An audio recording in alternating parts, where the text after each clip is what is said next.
Hi everyone, Cindy Squirrel here. Well, I've got my sourdough starter and I don't know if you can see how much is in there. Yeah, and it's all bubbly. I stir it just whenever and I leave it on here or on the counter or, out of my way. And I just cover it with a really loose, you can almost see through the towel, and then it gets wild yeast in it. Now, today I'm going to make sourdough tea biscuits. So first you're going to stir down your sourdough starter.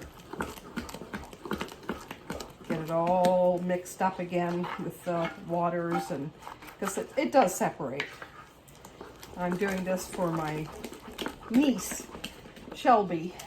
She has sourdough starter and she just started doing something like this. So I thought, well, I'll help her out and I'll give her my tea biscuit recipe for my sourdough. She's already tried a bread, so I thought, well, there's no sense me giving her a bread one, but tea biscuits are something that she can use. And you can see it's a very runny.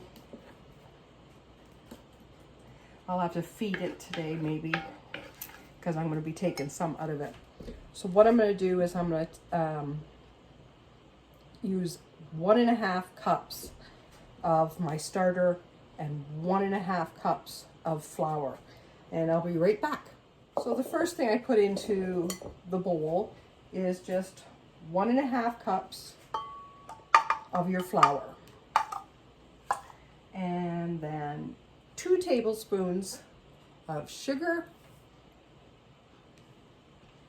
3 teaspoons of baking powder,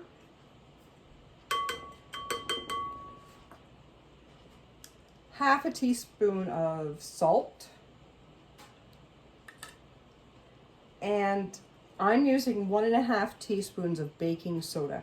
Now the baking soda is something that you can up. So if your dough is or your starter, sorry, if your starter is really sour, use more baking soda. So that's our first few ingredients in the bowl. And just whisk that all up nicely. Get all the baking soda and baking powder mixed through your dry flour. Now to this, we're going to add our 1.5 cups of the sourdough starter. So that's an equal amount, the same amount that we added of flour.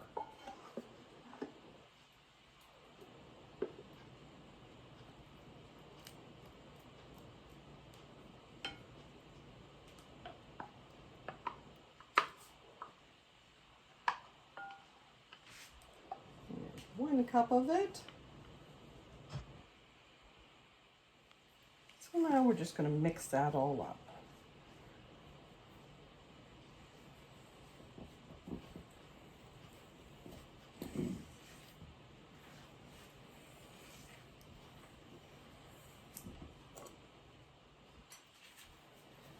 Okay, so it's mixing in a little bit.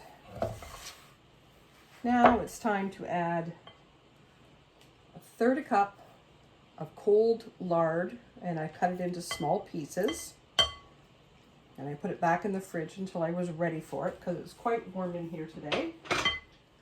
Now the only way to really make this up really nicely, mix it up I mean, is by just throwing it out on the board.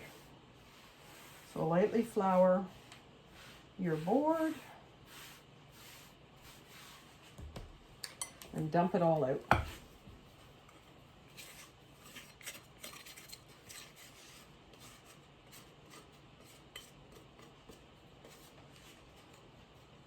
Now you're not going to over knead this because you do not want to melt all that beautiful lard in there. You just want to incorporate everything together and mix it in there. But remember, that cold lard is what makes your nice layers of tea biscuits and your flakes. If you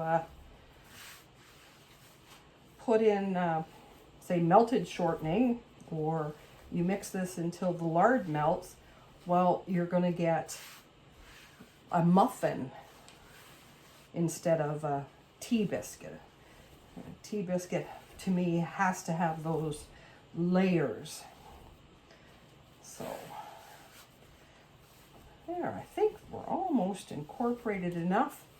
And we're going to just pat that down until it's the height of your biscuit cutter. You can use a rolling pan. Pin. Gosh, what is it with my words today?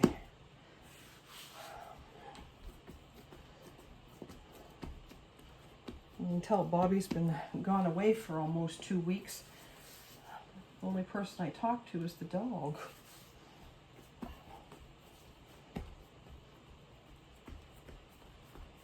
There. Now we're just going to make some beautiful tea biscuits. Straight down, all the way, straight up. Don't twist your tea biscuit cutter or you'll seal the edges and you won't have that beautiful rise.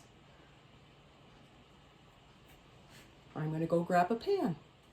Okay, so I have greased up a cast iron skillet here, and I'm just going to place my biscuits into the pan. Rule of thumb is the size you made your round is the size of cast iron skillet you're going to need. And I'll just continue on until it's full. Now I've turned on the oven to 425 degrees, and I am going to let these sit and rise for about half an hour. By that time the oven will be up to temperature.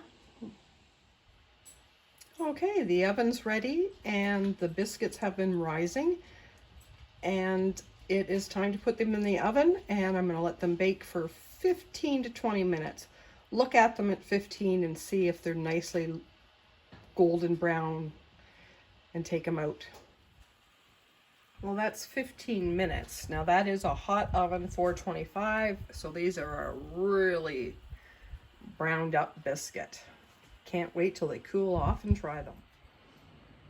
Well, let's open this up. Let's see. Oh, look at see the flake. Isn't that nice? Beautiful layers.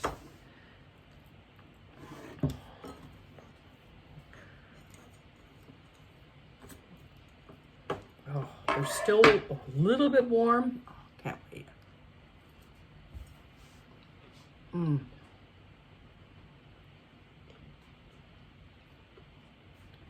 Little too salty for my liking.